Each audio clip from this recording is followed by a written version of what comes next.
नमस्कार, मी मयूर कैलास जोशी।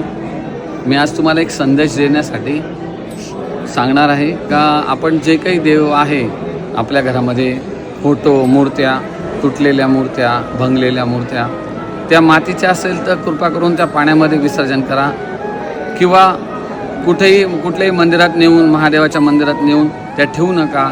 तिथे पाय लागतात, त्यांची विटंबना होते आणि त्या मूर्त्या भंगलेल्या मूर्त्या आहे त्या मातीच्या असेल तर तुम्ही ते पाण्यामध्ये विसर्जन करा।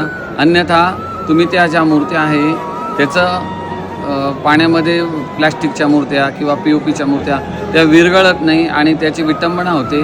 कृपा करून त्या मूर्त्या सगळ्या संपूर्ण सेवा फाउंडेशन या फाउंडेशनच्या माध्यमातून त्या मूर्त्या त्या एकत्रित संकलित करून आणि तृप्तीताई गायकवाड या त्याच्या योग्य प्रकारे त्या मूर्त्यांना काय करायचं त्या संस्थेमार्फत त्या मूर्त्या विसर्जन त्या करतात।